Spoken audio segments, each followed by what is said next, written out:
I started falling in love with the world, and I started seeing more and more opportunity to tell a bigger story, not a roller coaster ride in the same way as before, but more of a deeper player interaction driven world. But yeah, I guess it kind of scaled. If you haven't seen my 75-minute interview with BioShock creator Ken Levine detailing the journey he's been on for the past decade in building something entirely new with Judas, check that out at the link in the description below.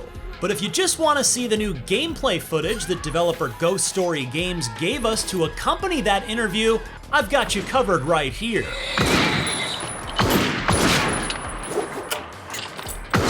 I can't tell you any more about Judas that Ken didn't already talk about in the interview so as not to spoil anything for you, but I can describe what's going on in these gameplay clips. Let's start right where the game does, with you being reprinted.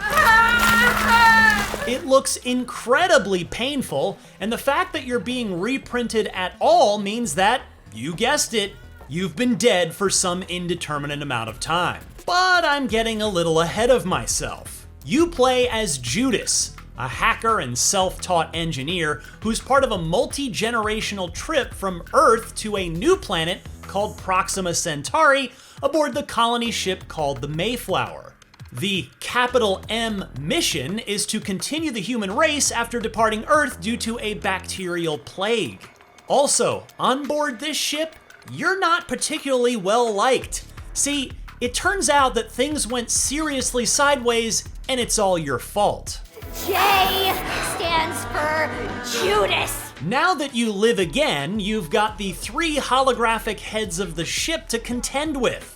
Tom, the ship's head of security who wants to protect the mission at all costs. Dr. Okiki, the ship's medical officer who embraces a robots are the way forward mindset and becomes Nefertiti after abandoning all of her biological self. And Hope, the ship's counselor. But there's a family dynamic in play here. Tom is married to Nefertiti, and Hope is their adopted daughter. So why is Hope robotic underneath? Because they're all robots, which Judas discovered and told them all about, throwing the entire ship into chaos and causing an existential crisis for everyone, particularly Hope, who sees deletion as the only way out of her endless existence, and like the T-800, she cannot self-terminate. That's why she needs your help. Please do this for me, Judas.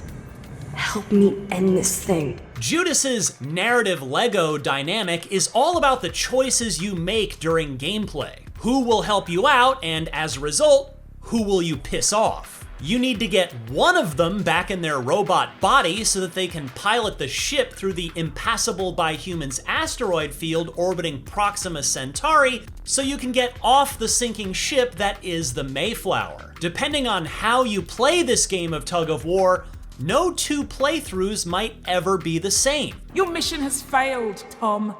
The flesh was not meant to survive on Proxima. Now, there's still room for you in the mission, Neffy, I swear. Don't you ever call me that again. Helping one might yield rewards, for instance, such as showing up to help you out when you're clearly outnumbered. Conversely, if you ignore one of the big 3 for too long or go against one of them by helping one or both of the others, they might get mad at you. Again, all dynamically within gameplay by, say, locking the door you're trying to get through while being chased by enemies. But what about combat? Well, it'll look familiar to BioShock veterans, though to be clear, Judas is its own game and in no way connected to any BioShock game. You've got a gun in your right hand and abilities in your left hand. Pistols and shotguns are 2 of your most prominent tools of the trade, at least of your right hand, when trying to survive the robots gone wild insanity aboard the Mayflower. You'll fight fix-it robots who used to tidy up the ship by shooting them or zapping them with lightning, one of the powers you can acquire for your left hand. Even better if there happens to be water on the ground that you can electrify, thus taking out multiple enemies at a time. But like I said, Judas is a hacker, so she can hack lots of things around the ship, which very much includes your robot attackers. You can make them do any number of things, from turning passive to aggressive to sheer chaos. In this case, go into kamikaze mode.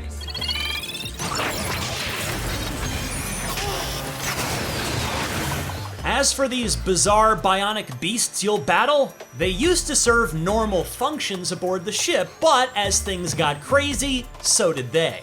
The dentist, as an example, used to walk around the ship going to meet the people who needed dental care. This is a multi-generational mission, remember? You're going to need your teeth cleaned every 6 months. Now, though, they angrily seek you out looking to show you the wrong end of their drill. Another of my favorite enemies was the Deputy, a BoJack Horseman-looking, long rifle-wielding lawman who likes to fire his gun into the air when he gets riled up. And remember how I said the Mayflower was a colony ship? It's an enormous one, the size of a city, and helping you get around it is your trusty Clifford-sized robot dog companion, Scuddy. He can take you from district to district in order to go do new missions for whichever of the big three you're backing at that given moment. That's all I can tell you for now, but be sure to check out the full interview with Ken Levine for much more, including the roguelike loop that's baked into Judas's narrative Lego-powered, player agency-driven first-person shooter. And stay tuned for much more on Judas on IGN in the coming months. There's still a lot left to find out about Ken Levine's first game since the seminal BioShock Infinite back in 2013.